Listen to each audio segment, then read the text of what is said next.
Boa tarde, nós estamos aqui num lugar muito especial hoje para gravar esse episódio mais que especial do Mildinho. Nós estamos no sítio aqui em Uberaba, um querido amigo do nosso grupo de estudo, o seu Adelmo. E esse sítio é muito especial porque ele acabou recebendo, sendo batizado carinhosamente, uma homenagem que o seu Adelmo fez ao trabalho literário que a gente escreveu, Morro Alto. Então esse aqui é o sítio Morro Alto. E eu estou hoje com a companhia do meu irmão, meu amigo querido, né, que é o Luiz Barcelos, né, esse parceiro que a espiritualidade me ajudou a reencontrar. E nós vamos fazer um miudinho especial com a companhia do Luiz. A gente vai ser um bate-papo, vai ser extremamente informal hoje, como sempre, é uma marca do miudinho, né? Aproveitando a atmosfera, a vibração boa do lugar. E vamos prosseguir aí a sequência dos versículos que nós estamos estudando. Então, dá um oi pro pessoal de casa. Oi, tudo bem, gente? E a gente vai estudar Mateus 10, versículo 8, né? Na sequência aí dos versículos que nós estamos estudando, capítulo 10, que são aqueles versículos relacionados aos discípulos de Jesus e a orientação que Jesus dá para o trabalho desses discípulos.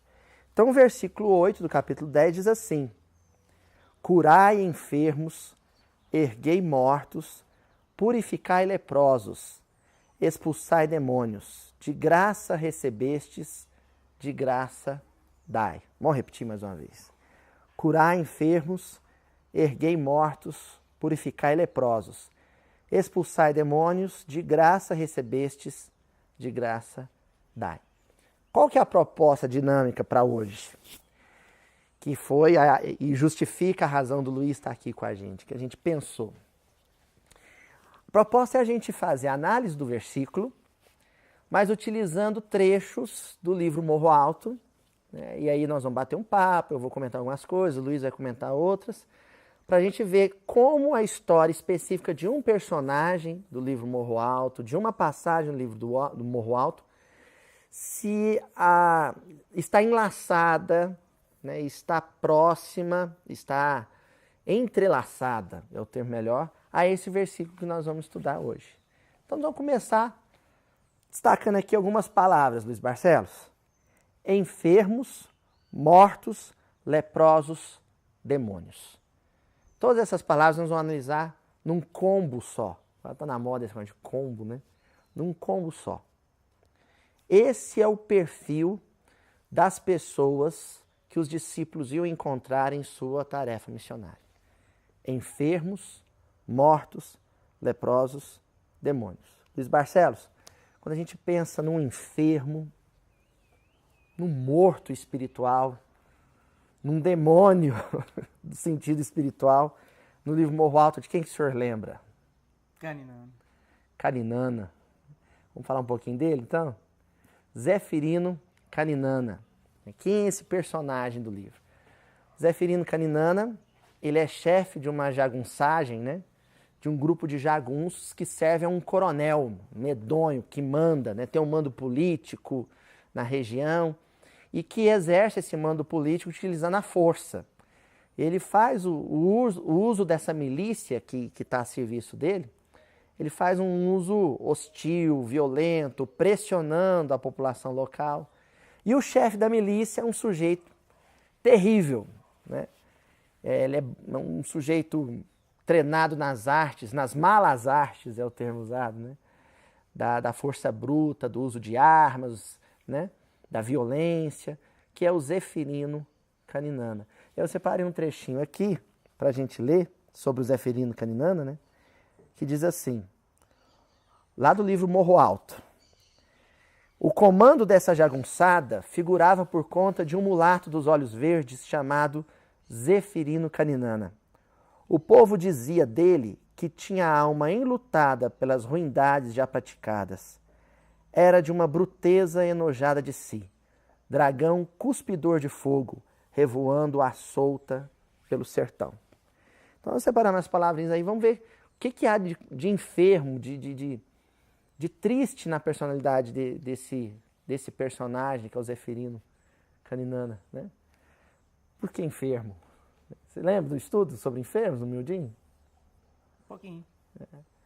A diferença entre doente e enfermo, Eu né? que vim te fazer perguntas. É? Então vai, me pergunta aí por quê? Lembra um pouquinho pra gente o que Do você falou porquê do sobre as enfermo, né? enfermidades. Não sei se o pessoal vai estar lembrado em casa, o pessoal que vai estar lembrando, a gente falou sobre a diferença entre doença, né? Que vem de dolens, e infirmus, que é enfermidade, né? A enfermidade é o estado de quem está doente, de abatido, né? Debilitado, desanimado, desencantado. E é a primeira coisa que eu queria destacar sobre esse sujeito, que ele tinha um comportamento terrível, usava da violência, oprimia as pessoas, isso fica evidente lá no livro. Agora, o que transparece no capítulo 3 do livro, que é o capítulo Carro de Tolda, é que parece que ele estava cansado daquilo. Ele estava largando já. Estava largando. Aquilo já estava debilitando ele, né? Ele já não queria mais aquilo para ele.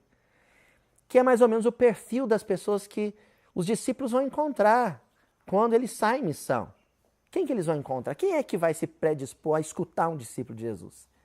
É o sujeito que é muito doente da alma? É. É o sujeito que traz mazelas, que traz chagas morais? É. Mas também é o sujeito que está cansado daquilo, que está abatido, que está triste, que está deprimido e quer sair daquele estado. É isso? Né? Uhum. Depois, mortos. Sabe o que é o morto propriamente dito? Que tipo de morto que está falando aqui? Né? Que tipo de morto que você acha? Eu entendo como aquele morto, espiritualmente falando, né, que algum traço da vida do espírito, né, não alcança nenhum componente da vida eterna, que a gente chama, né? É o que vive na transitoriedade. E todos nós temos em algum ponto, né, da nossa evolução, um ponto em que a gente precisa trabalhar essa morte, eu acredito, assim, né?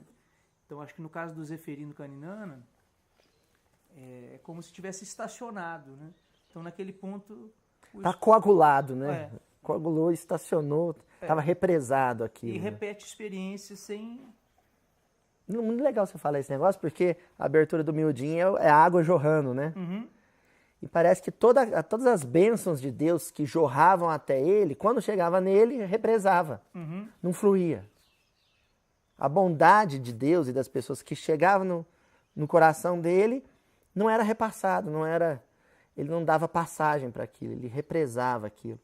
E é água parada, né? Água parada da dengue. Água parada da larva, da mau cheiro, da lodo, da morte. Né? Morto nesse sentido. Então, era um coração morto. E leproso, né? Marcado, né?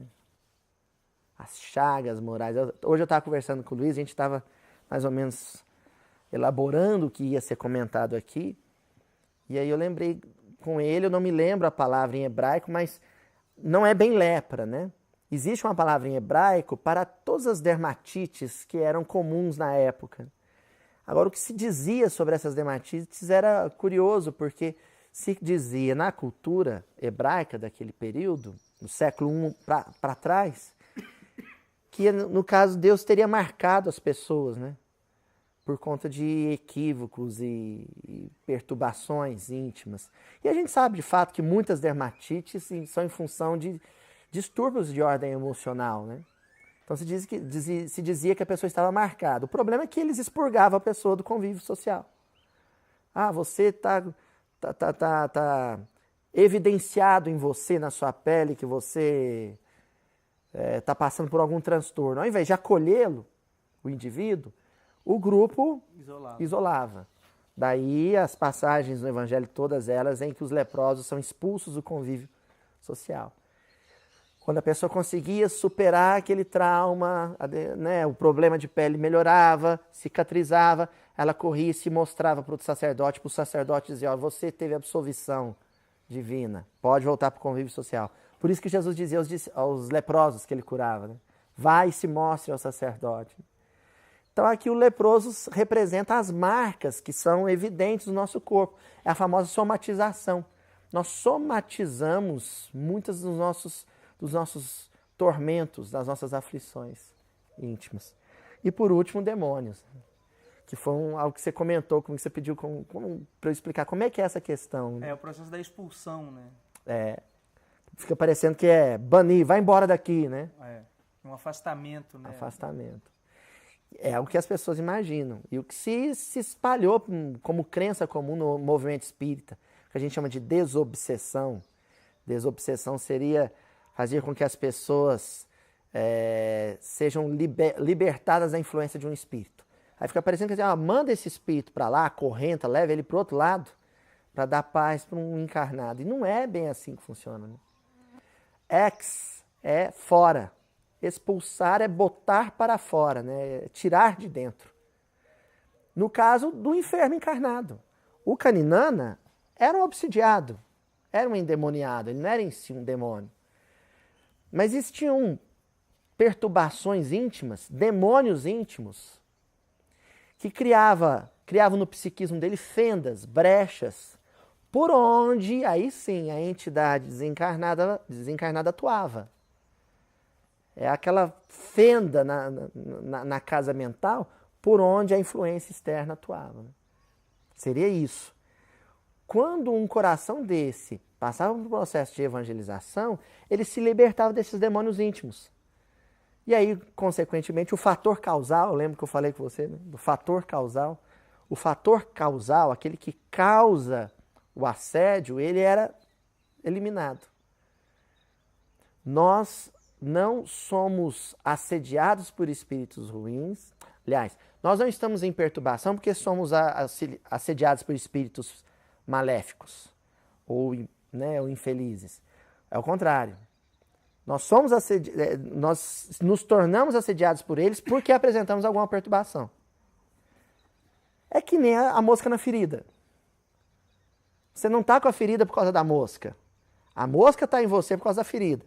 Se você cicatriza a ferida, a mosca não se apresenta mais.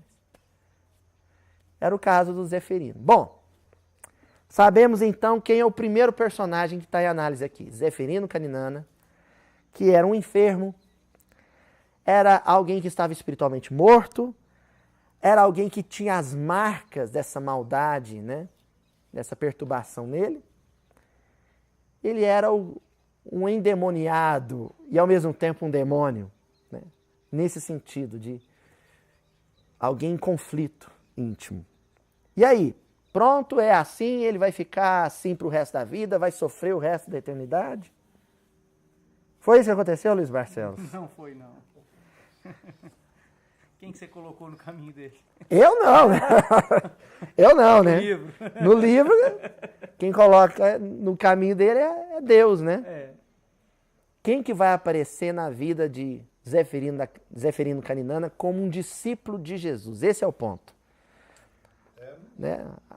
Gracinha, a gracinha, né?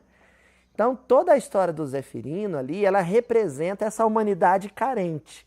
Essa porção da humanidade que está esperando a visita de um discípulo de Jesus. E tal qual no capítulo 10 do Evangelho de Mateus, Jesus sempre envia um dos seus discípulos, ou os seus discípulos, em socorro, em auxílio, em amparo àqueles que estão necessitados. E com o Zeferino Caninana não foi diferente. Ele recebeu na vida dele uma alma, um coração muito especial, que é a gracinha. Nós vamos ver aí mais ou menos em que condições, né?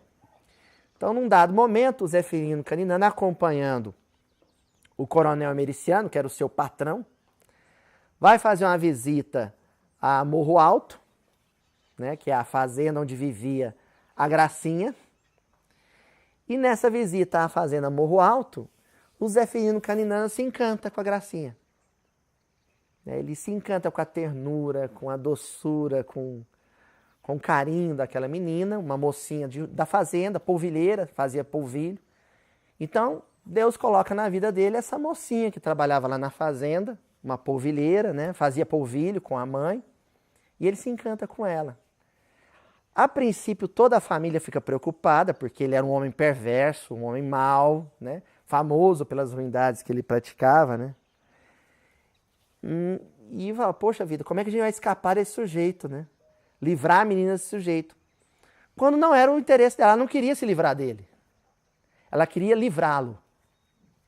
Era diferente. Que é algo que eu queria destacar aqui, Luiz. Com filho, como é que a gente age? Não quero meu filho que você anda com fulano, não, porque eu tenho medo que ele seja uma influência ruim para você. A gente nunca pensa, eu quero que você ande com fulano porque eu quero que você seja uma influência boa para ele. A gente sempre quer que o filho não ande com gente ruim. Com medo de estragar a bondade, a suposta bondade do filho. A gente nunca pensa o contrário, né? Então, o padrinho da Gracinha, na passagem do livro, a mãe, não queria que ela se relacionasse com ele, porque eles tinham medo da influência ruim dele, né? Quando, na verdade, vai acontecer o contrário. Então, eu separei um trechinho aqui, do Morro Alto, que diz assim: por isso, foi um desnorteio só, quando a menina se adiantou, confessando ao padrinho e à mãe o seu apreço pelo Zefirino, que já se enamorara do jagunço fazia algum tempo. E assim dizia do encantamento: vi nos olhos verdes dele um brilho de maravilhas. E quando meu avô argumentou sobre as carnificinas do famigerado, ela respondeu com sua calma de sossego: eu vou cuidar dele e esperar. Essa passagem. E aí a gente estava conversando sobre essa passagem, eu me lembrei de uma passagem que está lá no livro Contos e Apólogos, que se chama No Caminho do Amor. E essa passagem é incrível, né? Jesus, com 30 anos, ainda não tinha formado o colégio apostólico, ele ainda era um ilustre desconhecido, né? Pelo menos em Jerusalém ele era muito desconhecido. E é um momento em que ele está chegando em Jerusalém, para algum daqueles compromissos tradicionais da religião judaica, né? E quando ele está entrando em Jerusalém, na entrada, ficavam lá os mercadores, os comerciantes. E a Humberto de Campos relata que aproxima dele uma moça, muito bonita, e faz um convite. E Humberto de Campos é muito sutil, né? Ao apresentar o convite que ela faz a Jesus, ele já sugere qual a condição dela. Então ele diz que ela se tratava de uma vendedora de fragrâncias, de perfumes, de essências. E quando a gente estuda um pouco a cultura da época, sabe que o perfume, a fragrância entre as moças estavam muitas vezes relacionada à prostituição. Era um dos instrumentos de trabalho da prostituta da época, era o perfume, né? Ser perfumada, né? Então ela chega para Jesus e disse: descubra em teus olhos diferente chama, e assim procedo por amar-te. Aí ela convida ele: vem até a minha tenda provar do vinho capitoso dos prazeres. Enfim, em linguagem mais contemporânea, ela deu uma cantada em Jesus. Achou ele bonito e convidou ele para ir para a tenda dela, né? E a resposta de Jesus é lacônica: agora não, mais tarde, quem sabe. Agora não, mais tarde, quem sabe. Passam-se 3 anos, Jesus está de volta em Jerusalém para o compromisso da Páscoa, né? Após o domingo de Ramos, curando pessoas, evangelizando, quando um grupo de pessoas chamam ele para ir socorrer uma leprosa que estava numa tenda morrendo à míngua. E quando Jesus chega nessa tenda, Humberto de Campos faz questão de mencionar que de longe já se sentiu o cheiro de carne podre, o odor fétido. E é sugestivo Humberto de Campos mencionar isso porque ela era uma vendedora de fragrâncias, né? Mas agora tinha o cheiro da enfermidade, que a gente já mencionou aqui. E quando Jesus entra na tenda, encontra um corpo em situação terrível, né? Carcomido pela lepra. Ela já moribunda. E quando ele se aproxima dela, ela não o reconhece como aquele jovem de 3 anos atrás, mas sabe que ele é o Messias. Então ela diz: como que o Senhor, sendo o Messias, sendo o Rabi adorado por todos, se coloca a visitar uma figura deplorável como eu estou? E aí Jesus diz para ela, descubra em teus olhos diferente chama, e assim procedo por amar-te. E ele cumpre a promessa que tinha feito, né? Agora não, mais tarde, né? Ele aparece mais tarde. Então, essa chama no olhar que Jesus encontra no olho dela depois da enfermidade passada, né? Quando a maturidade chega junto com a dor, é o brilho no olhar que a Gracinha vai encontrar nos olhos do Zefirino. E que ninguém enxergou, só ela. Vi nos olhos dele um brilho de maravilhas. É a chama especial. Então, o que Jesus recomenda aos discípulos é que, ao partir em missão, eles tenham esse cuidado de olhar as pessoas nos olhos. Quando a gente olha alguém no olho, a gente vê a alma. A janela das almas, né, Sadel?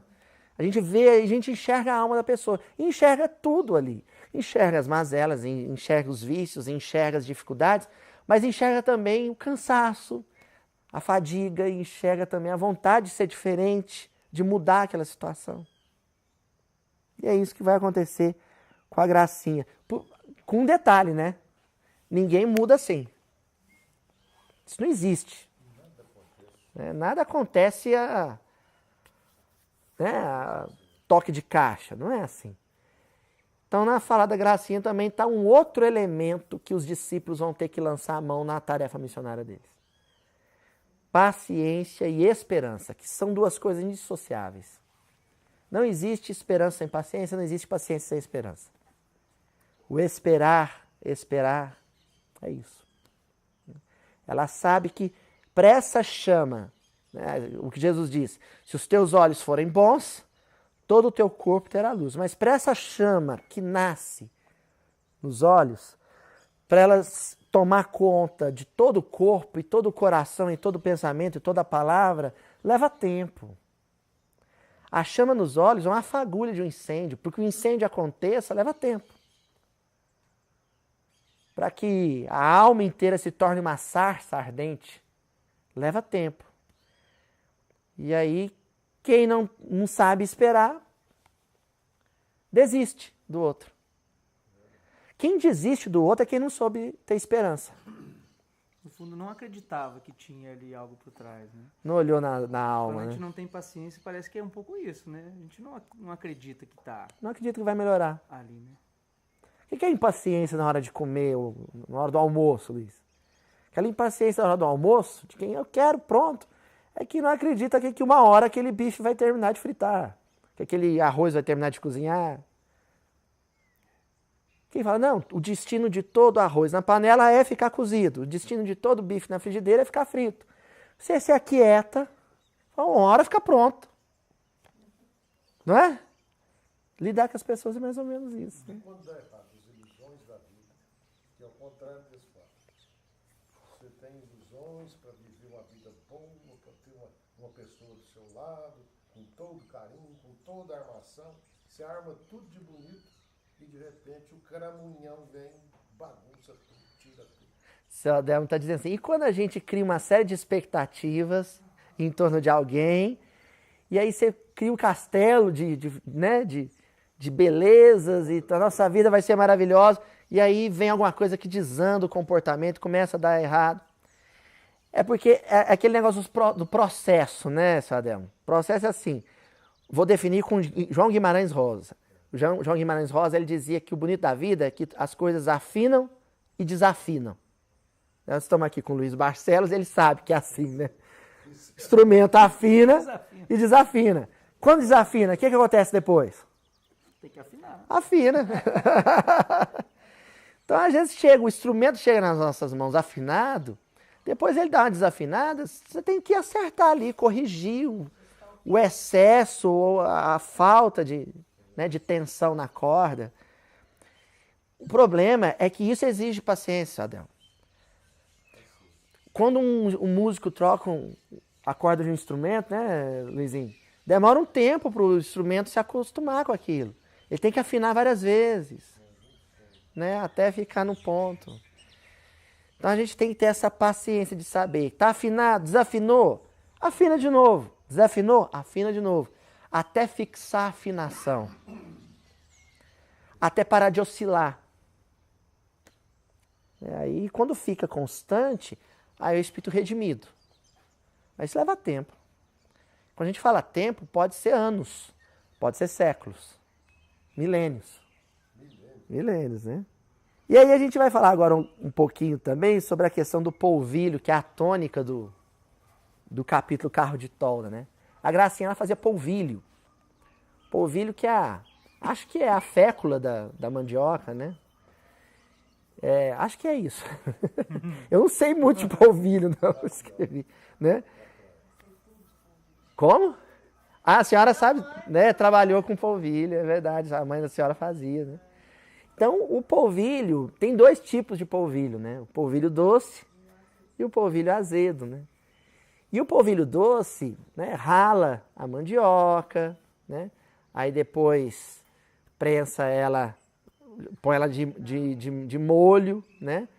Aí depois prensa ela, tira aquele excesso de líquido, espalha aquela massa numa laje, aí aquilo seca, vira uns torrões, aí você tem que quebrar o torrão e vai quebrando até ficar fininho. O polvilho azedo é basicamente isso, né? Só que tem uns detalhes sobre o polvilho azedo. Quem vai contar esses detalhes é a Gracinha. O menino, nosso personagem principal do livro 1, que o nome só vai ser divulgado no próximo volume, né, da trilogia, ele pergunta para ela, e o polvilho azedo? No que ela respondeu com uma sabedoria que eu só pude compreender mais tarde. Uai, é a mesma coisa, só que precisa de mais tempo. Tem de esperar e esperar. Nesse caso, o certo direito é olhar para a imundície de sobre a mistura e acreditar que o polvilho está lá no fundo. A coisa fedida e feia que fica por cima se chama babão. Mas você olha para aquilo acreditando no polvilho, viu? Você tira o babão que ficou boiando com bastante cautela, sem afobação. Né? Então, do mesmo jeito, você pega a massa da mandioca, deixa de molho. Só que a diferença é que você vai lá esperar vários dias naquele processo de fermentação. O polvilho em si vai lá para o fundo. E uma parte, vamos dizer assim, indesejável, boia. É o que se chama de babão. E na hora de terminar, concluir o trabalho, primeiro você vai ter que esperar bastante, né? Você retira aquele babão com cautelação, né? Com cautela. Ele boiou. E depois o polvilho azedo está lá no fundo. Então, a primeira diferença entre os dois é essa. É que um exige mais paciência. Mais paciência. Eu achei interessante que a Gracinha, ela fala, né? Você tem que olhar para a mistura, porque você vai ver na superfície o quê? A parte feia e fedida, porque o cheiro é ruim. Só que você tem que acreditar no que está na profundidade. Você tem que acreditar no que está lá no fundo. Esse é o ponto. E vai tirar a impureza? Vai, mas sem afobação, com cautela. Quando você vai conviver com um caninana desse, né? Lembrando que caninana é a serpente, né? É uma cobra. Ela rasteja, então ela tem um movimento na vida que é horizontal. Como muita gente por aí. Então, quando você vai conviver com um caninana desse, em missão, a tarefa da Gracinha é uma tarefa missionária, você tem que pensar nessa pessoa como polvilho azedo, né? O que vai vir na superfície é o grito, né? A brutalidade, a estupidez, a aspereza. Só que você tem que enxergar por detrás da aspereza, para além da brutalidade. Tem que ver mais longe que a estupidez. Você tem que ver no interior, o que a pessoa é em potencial. Né? E aí hoje nós lembramos de uma passagem do Paulo Estevam, pensando nisso. Qual que é? É a passagem da morte de Estevão? Da morte de Estevão. Quando Abigail apresenta Paulo para ele. Né? Exatamente. Ainda Saulo. Que situação, né? Ela falava tanto para o Paulo que queria apresentar o noivo. Um dia ela queria apresentar ele como noivo para o irmão. E isso acontece numa situação difícil, né? Estevão foi lapidado, apedrejado. Ele está moribundo, né? No fim mesmo da vida física. E aí ela aparece para apresentar o noivo. Fala, Estevão, ela fala Gisiel, né? Gisiel, este é o meu noivo. E ele olha, Gisiel olha para Paulo e a gente pensa, agora ele vai dizer, né? Não casa com ele, não, minha irmã, que esse homem é um caninana. É o Zeferino caninana, né? Casa com ele, não, que ele é ruim. E ele faz o contrário. Ele diz para ela, olha, Jesus tem grandes esperanças em Paulo. E esperar. Basicamente, Gesiel fala para a irmã, cuida dele e espera. Mais ou menos é o que acontece na cena. E é o que vai se dar, né? Porque aí ocorre a separação do casal, não por vontade dela. E ela tem que esperar o retorno dele. Ele volta depois de 1 ano, se não me engano, né? Volta já um pouco modificado, mas ainda não inteiramente modificado. Ela desencarna e desencarnada ela ainda tem que esperar mais um tanto para vê-lo redimido, né? Convertido a princípio. Redimido 30 anos, ela espera. Então o caso da Abigail é de quem teve que esperar a transformação de um homem, que começa ali na estrada de Damasco, mas vai se consumar com o fim da existência física, né? Se o discípulo não tiver essa postura aqui, de enxergar além, ele também não vai conseguir um bom desempenho na tarefa dele, não. Até aí tudo bem? Então nós primeiros vimos a condição do enfermo, leproso, morto, demônio. E agora nós acabamos de ver o curai, erguei, purificai, expulsai, né?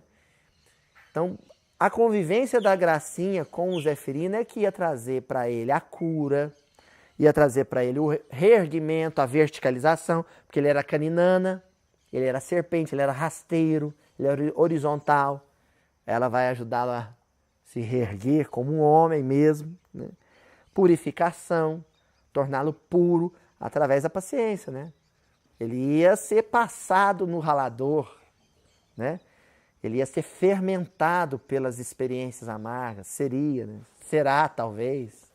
Vamos ver nos próximos livros.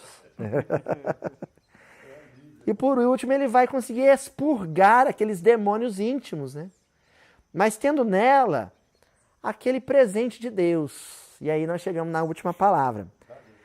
Eu tenho certeza que o pessoal está acompanhando agora, sabe, Dona Joana? O pessoal está pensando, tá, e qual a relação com o versículo? Total, porque o versículo termina com Jesus dizendo, dai de graça o que de graça recebeste. Qual o nome da menina? Gracinha. E não é à toa, viu, gente? Não é à toa, não. Foi intencional mesmo. Né? Quando eu criei o personagem, coloquei o nome de Graça, Gracinha, né? É que ali eu queria tentar personificar o conceito de graça. Que nós falamos até, né? Que alguns do movimento espírita acham que não, o conceito de graça não existe no movimento espírita. As pessoas não estão lendo direito. Os romances do Chico não estão lendo direito. O trabalho do André Luiz não estão lendo direito. Porque é um conceito fundamental, o conceito de graça. Né? Antes de defini-lo, de forma mais teológica, nós vamos ver as passagens do livro em que a gente explora esse conceito. Então, o final do conto, não vamos contar o finalzinho mesmo, não. Esse nós vamos deixar. Sem spoiler. Né? Mas mais ou menos para o final, a Gracinha, ela sobe num carro de boi, o padrinho dela, o Antônio Nogueira, está levando ela para a cidade para ela se casar com o Zeferino. Mas o padrinho dela está aproveitando a viagem também para levar umas sacas de polvilho para vender na cidade. Então ela se aninha, né? Ela se acomoda na prancha do carro de boi junto com as sacas de polvilho. Ela era uma saca de polvilho, saca de polvilho doce, né? Então ela se aninha ali nas sacas de polvilho. E o nosso personagem principal, que é o menino que cresceu com ela, que ama ela, né, demais, vê o carro se movendo e aí ele chega a algumas conclusões. Depois daquela conversa com ela, vendo ela ir embora para se casar com o Zeferino Caninana, ele chega a algumas conclusões. Então ele diz assim, O carro que levava Gracinha era uma barca aboiável, navegando à custa de bois, pelo leito seco da estrada poeirenta. Meu avô era o carreiro, o capitão, chefiava. Gracinha, por sua vez, a carga tripulante, obedecendo a uma vontade senhora. Tração em movimento, carro e bois, conduziriam ao jagunço embrutecido a ternura de nossa menina. O correr do carro parecia atender apressado a um chamado de Deus. Eu queria destacar primeiro isso, né? O que fazia mover o carro era uma vontade senhora. Uma vontade que se afirma, que é mais forte que tudo. Qual que é a vontade maior? De quem? O amor de Deus. O amor de Deus. Jesus dizia, minha alegria é fazer a vontade de meu Pai. Então não existe vontade maior que a dele. A vontade dele reina sobre a nossa. Ele se afirma sobre a nossa. Então Deus tem os caminhos, né, que nós desconhecemos quase todos. A gente vai descobrindo, a viver é isso, é descobrir os caminhos de Deus. Em que ele faz a vontade dele prevalecer. Então a gente tem o livre-arbítrio, mas esse livre-arbítrio, ele é regido por uma vontade divina. Exatamente, é um processo de doma, é isso mesmo, né? E por caminhos, processos que a gente desconhece. Na nossa lógica, o que amansaria um zeferino caninana? Surra, cadeia, né? Chibata, né? E Deus resolve amansá-lo com ele. Aí eu coloquei aqui, né? Ele era a tempestade feroz. Como é que se acalma, né? Se tranquiliza uma tempestade feroz? Com uma brisa terna, uma brisa suave. Ela era a brisa suave. Então, a tempestade feroz no colo da brisa menina, né? O jagunço embrutecido e a ternura da nossa menina. Ela ia conseguir tranquilizá-lo, trazer serenidade, paz para o coração dele, mas com a convivência. E com um tipo de caridade que a gente ainda não entendeu também. Caridade para a gente é doar cobertor, né, doar cesta básica, construir hospital. Mas lá na questão 886 do Livro dos Espíritos, Kardec pergunta, Kardec já desconfiava que existia uma caridade tal qual os homens a entendiam, mas existia uma outra caridade que é essa só pela perspectiva de Jesus. Então ele pergunta, qual o verdadeiro sentido da palavra caridade? Como a entendia Jesus? E a Gracinha entendia a caridade como Jesus. E a resposta? Benevolência para com todos, indulgência para as imperfeições dos outros, perdão das ofensas. Boa vontade, indulgência e perdão. É o que ela ia pôr em prática, em ação. Isso é atividade missionária. A pergunta agora, Sr. Luiz Barcelos, que eu te faço é, essa mulher ia ser uma bênção na vida desse homem. Porque ela ia ser possivelmente o primeiro ser humano que ia ser indulgente, benevolente e ter perdão para com ele. Primeiro. Ele merecia isso? Ele tinha mérito para isso? Foi até uma questão que eu te fiz, assim, né? Esse entendimento, às vezes, que a gente tem da questão da graça. Não precisa, não tem mérito para isso. Não tem que ter mérito para receber isso, né? Eu acho que é curioso, porque quando você fala da graça, me vem a questão de como a gente não é grato a Deus, né? Porque a gente recebe essa graça de mil meios, né? E modos diariamente, assim, e não por merecimento. Se fosse por merecimento, Jesus não tinha vindo. Ele não merece nada. Por necessidade, né? O que a gente fez para merecer Chico Xavier entre nós? Mas, no entanto, ele veio, encarnou. E Deus, e a nossa vontade de entender Deus como esse Pai amoroso mesmo, né, misericordioso, não é possível sem esse conceito, né? Senão Deus vira um matemático mesmo, né? Que faz a conta. Eu brinquei com o Luiz, ele vira um chefe de departamento pessoal, né? Trabalhou, paga. E não é assim. A graça é o dom de Deus. A graça é a doação de Deus. É Deus gerando benefícios. E a gente recebe os benefícios de Deus não porque merece, mas porque precisa. É uma questão de necessidade. O Zefirino não merecia a gracinha, ele necessitava dela. Ele precisava dela. A humanidade não merecia a vinda de Jesus. Ela era carente dessa encarnação. Esse é o ponto. Deus coloca essa menina num carro de boi e envia ela para se casar com o Zefirino, porque ele era profundamente necessitado dela. É um trechinho, olha. Alentava-me, o menino pensa, né? Alentava-me a ideia de que a providência era como um grande carro de bois, levando e trazendo as pessoas, de lá para cá, de cá para lá. Um poder zebuíno, transportando a vida da gente para onde alguém mais necessitasse dela.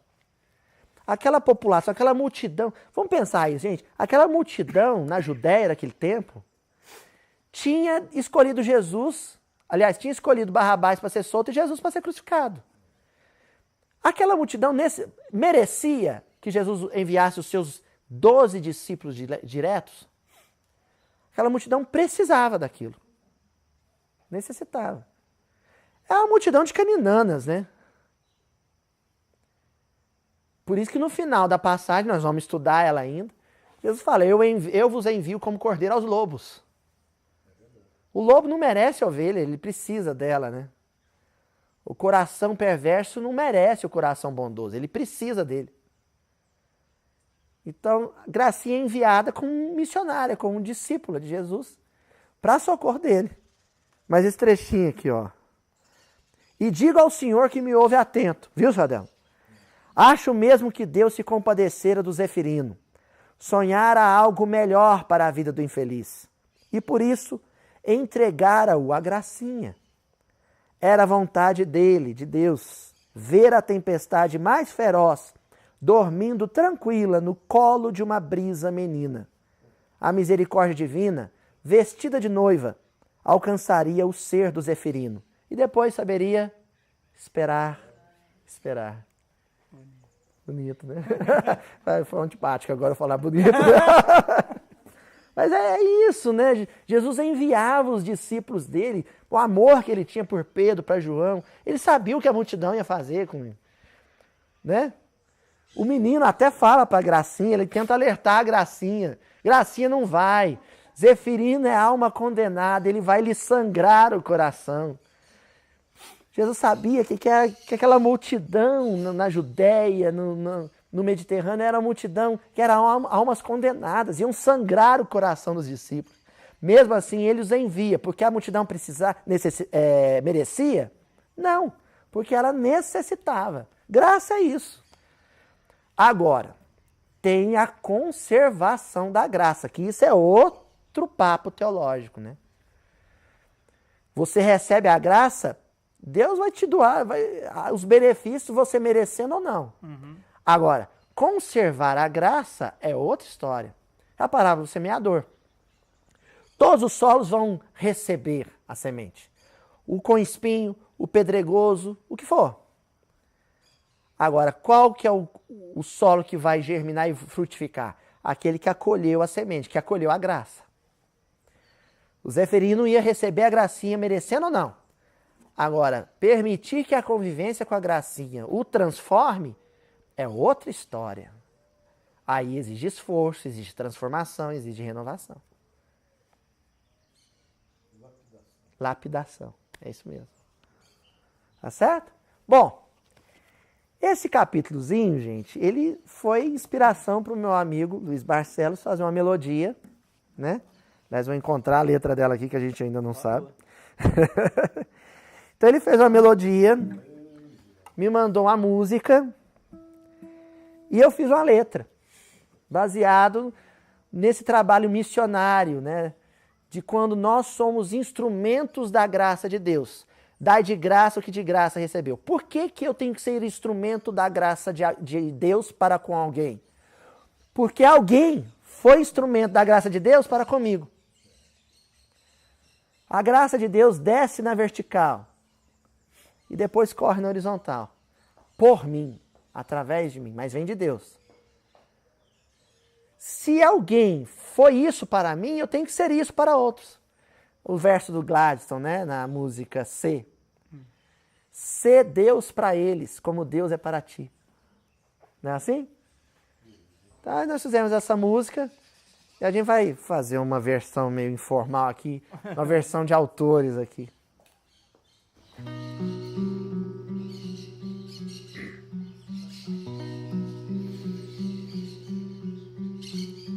Pode o Senhor compor constelação, um astro e a imensidão, um instante a eternidade. Pode crepuscular a tarde o coração, o céu beijando o chão, pinta o poente em nós. Pode o Senhor guardar em comunhão a moça e o dragão, o servo e a potestade. Pode enluarar o olhar da escuridão, silêncio e confissão, no limiar da voz. Sábio amor esperar, esperar. Sábio amor esperar, esperar. Esperar o amanhecer, a flor desabrochar. Esperar o escaldado do polvilho esfriar. Esperar o anoitecer, a estrela despontar. Esperar o chuvisco da tardinha estiar. Sábio amor esperar, esperar. Sábio amor esperar, esperar. Pode o Senhor prover consolação, o enfermo e a compaixão, no altar da piedade. Pode auroria o sol da redenção, a mártir e o perdão, na remissão do algoz. Sábio amor esperar, esperar. Sábio amor esperar, esperar.